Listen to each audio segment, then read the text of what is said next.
Hi, I'm Paul Scambler, And I'm Catherine Scambler. and we've had the good fortune of being part of an initiative here at Emmanuel Baptist Church called Student Dinner. In 2004, one of our senior citizens here, Betty Risto, was chatting with a student from UVic and asking her what could the church do that would be meaningful in the lives of UVic students. And the response was essentially that it would be great to have a place to come for a home-cooked meal where we could bring our friends, a safe place to come. At that point, Betty approached our pastor, who was John Wilton at that time, and said, this is what the student said. The student said, give us a safe place to come where we can get a hot cooked meal, no strings attached. And John said, sure, go for it. Then something happened. About the third or fourth week, we learned from our daughter, who was going to the church and going to university and also part of a choir at the university, that the choir had been mysteriously double booked, or the room had been double booked. And so suddenly the choir was looking for a place to rehearse. And so they ended up here from 4 till just after 6. And so we thought, well, this is great, the very group we're wanting to reach out to. And the people who were doing the dinner were saying, well, we can't really invite the choir, we won't have enough food. So that's when Paul and I got involved. We thought, well, we have to be able to invite the choir. So we said we will commit to bringing chicken and salad or whatever it was we brought for 40 people. And we thought, well, we'll do that for a few weeks until the church picks up the slack. Sure. But 11 years later, we're still doing it. The existence of the dinner has really, the knowledge of it is spread by word of mouth. We've intentionally not wanted to advertise the fact that it happens. The rumors of it simply filter around the university. Students call it church dinner. Or free dinner.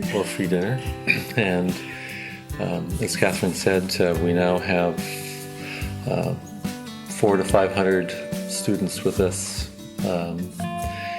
each Tuesday night, and we do about 20 dinners per calendar year. I think it's fair to say that for many of us, Tuesday is the highlight of our week. It is a time when we truly look forward to being here, to interacting with students and having fun.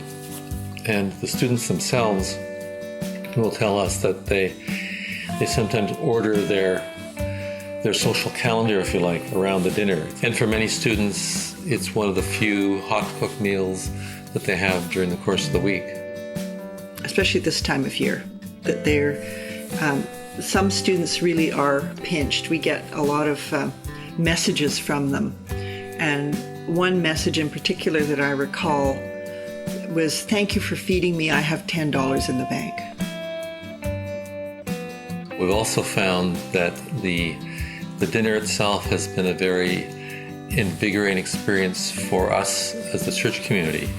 The kitchen on Tuesday morning is a bustling place with dozens of volunteers who come to help prepare the food, but they also come for the experience of being part of this community of church dinners. We have volunteers who probably have no or little formal church connection, but who heard about the dinner and are drawn to it and come, and they're some of our best volunteers. And so we've really enjoyed meeting the students just as human beings and reaching out to them just with hospitality and caring for them. We think that this is something about grace, and we're learning how hard it is for us as Christians to understand the nature of grace as a free gift, that God gives us something freely without expecting anything in return. And similarly, we feel that the dinners are a way to reach out to people with no expectations at all, just to care for them, love them, show them hospitality without expecting them to return the favor by coming and sitting in our pews. And that's been really good for us to really learn how to care about people with no strings attached.